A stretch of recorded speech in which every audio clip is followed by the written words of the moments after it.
નમસ્કાર મિત્રો, જય માતાજી. હું તારક ઠાકોર, ગાંધીનગરથી. મિત્રો, આપ સૌ જાણો છો ધોરણ 12 સાયન્સ અને સામાન્ય પ્રવાહનું પરિણામ આવી ગયું છે. આજે હું વાત કરીશ કે આપણા સમાજના યુવાઓ કઈ રીતે આખા ગુજરાતના અંદર જે સૌથી સારામાં સારું પરિણામ લાવતા વિદ્યાર્થીની હોય તેમાં તેમનો સમાવેશ થાય છે. આપણા સમાજના અંદર શિક્ષા પ્રત્યે જાગૃતિ, સાક્ષરતા દર, આ બધી વસ્તુના અંદર કેટલો વધારો થઈ રહ્યો છે અને આ વસ્તુઓને આગળ આપણે લઈ જવી હોય તો આપણે આગળ શું રણનીતિ હોવી જોઈએ, આપણે અત્યારે હાલ આપણે શું ભૂલો કરી રહ્યા છીએ અને આપણે એના અંદર કઈ રીતે સુધારા કરવા જોઈએ. ઉદાહરણ તરીકે સોલંકી ઉમંગ સુકેશભાઈ, વિજ્ઞાન પ્રવાહના અંદર આ ભાઈના 99.98% રેન્ક છે. ડાભી હિતેશ અલ્પેશભાઈ, વિજ્ઞાન પ્રવાહના અંદર 99.99% રેન્ક છે. ઠાકોર વિરેન્દ્ર રામાજી, એના કોમર્સના અંદર 99.20 એનો પર્સન્ટાઇલ રેન્ક છે. મતલબ આ ત્રણેય વિદ્યાર્થીઓ એ પોતાના ગામ, તાલુકા, જિલ્લાને પણ આખા ગુજરાતના અંદર જે સૌથી સારામાં સારું પરિણામ લાવેલા જે વિદ્યાર્થીઓ હશે તેના અંદર આમનું નામ આવે છે. જે આખા ગુજરાતના ટોપર્સ હશે એના અંદર આમનું નામ આવે છે. આ તો મેં ખાલી 3 વિદ્યાર્થીઓની વાત કરી. આપણા સમાજના અંદર અનેક વિદ્યાર્થી અને વિદ્યાર્થીનીઓ છે જે સાયન્સ, આર્ટ્સ અને કોમર્સના અંદર આખા ગુજરાતના અંદર જે સર્વશ્રેષ્ઠ પરિણામ લાવતા યુવાઓ હોય એમના અંદર એમનો સમાવેશ થાય છે. આપણા સમાજના અંદર આજની તારીખના અંદર શિક્ષણના પ્રત્યે ભૂખ જાગી, લોકો મહેનત કરી રહ્યા છે. સારામાં સારા યુવાઓ પોતાનું રાત દિવસ એક કરી, માર્ગદર્શનનો અભાવ હોય, આર્થિક પરિસ્થિતિ સારી ના હોય તો પણ આખા ગુજરાતના અંદર સારામાં સારું પરિણામ લાવી રહ્યા છે.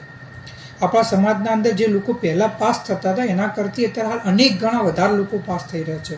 ટકાવારીને જે પાસ થાય છે એમની ટકાવારીના અંદર એ વધારો થઈ રહ્યો છે. હવે આ તો બધી સારી સારી વસ્તુ થઈ. આનો મતલબ એ થયો કે આપણા સમાજના અંદર જો આપણે સારામાં સારા engineer, doctor, chartered accountant, IPS, IAS, deputy collector, સારામાં સારા ક્લાસ 1 એન્જિનિયરો, યા તો વિદેશની યુનિવર્સિટીમાં અભ્યાસ કરીને કંઈ કરી દેખાવે, સાયન્ટિસ્ટ બની શકે, પોતાનું સ્ટાર્ટઅપ બનાવી શકે, એવા યુવાઓના અંદર આપણા સમાજના અંદર બનવાના ચાન્સીસ બહુ વધી ચૂક્યા છે. સમસ્યા ક્યાં છે? સમસ્યા એ આવી રહી છે કે આપણા સમાજના જે આગેવાન હોય, મોટાભાગના નેતાઓ હોય કે ઘણા બીજા લોકો હોય, પછી આપણે કોઈ પણ સામાજિક પ્રસંગની વાત કરીએ, સોશિયલ મીડિયાની વાત કરીએ તો આપણે એક રટણ ચાલુ કરી દીધું. શું રટણ?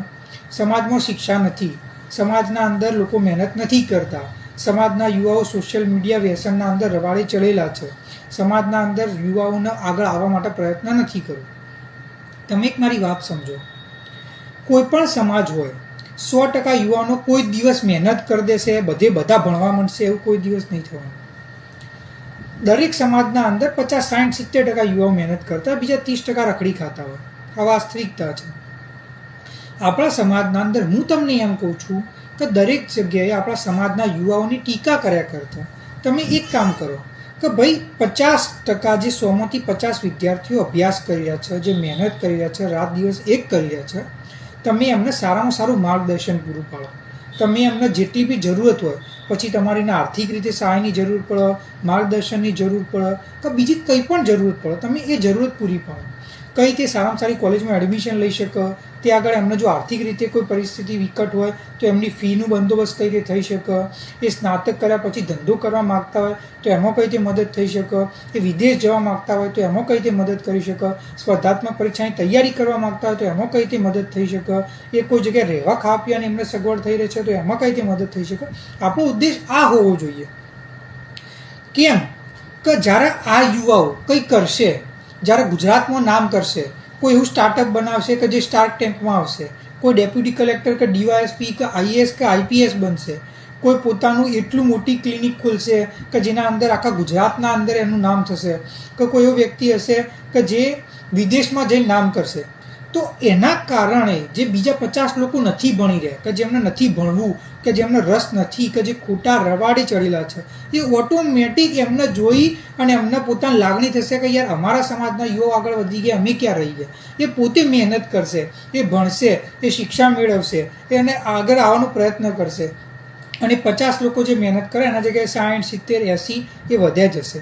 તો આપણું ફોકસ જે મહેનત નથી કરી રહ્યા એમના ઉદાહરણો આપ્યા કરતાં જે કરી રહ્યા છે એમની પ્રશંસા કરવામાં, જે કરી રહ્યા છે આગળ આવી શકે એના માટે કઈ રીતે આપણે આર્થિક રીતે સહાય કરીએ, ઇન્ફ્રાસ્ટ્રક્ચર બનાવીએ, રહેવા માટેની સગવડ, કોચિંગ માટેની સગવડ, આપણે સરકારી લેવલે કઈ રીતે નીતિઓ ઘડવામાં મદદ કરીએ કે જેના કારણે એમના સહાયતાને મદદ મળી શકે.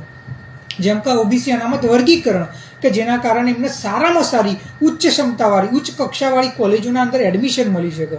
ઠાકોર કોળી વિકાસ નિગમના અંદર જે ફંડની ફાળવણી 50-60 કરોડ અને 600 કરોડ 1200 કરોડ કે 2000 કરોડ કઈ રીતે કરાવીએ કે જેના કારણે એમને કોઈ પણ કોલેજમાં એડમિશન મળે તો જેટલી પણ એમની ફીસ હોય એ ત્યાં આગળથી ભરી શકે અને એમને આગળ વિકાસ થઈ શકે. એમને MBBS કરવું હોય જો એનો ખર્ચો કરોડ રૂપિયા થતો હોય 5 વર્ષનો તો એના માટે પણ સહાયતા થવા માટેનો આપણા જોડે આપણા સમાજને સગવડ કરવી જોઈએ. તો આ મારો ઉદ્દેશ હતો, આ મારો તમને કહેવાનો તાત્પર્ય હતો કે વિકાસ થઈ રહ્યો છે.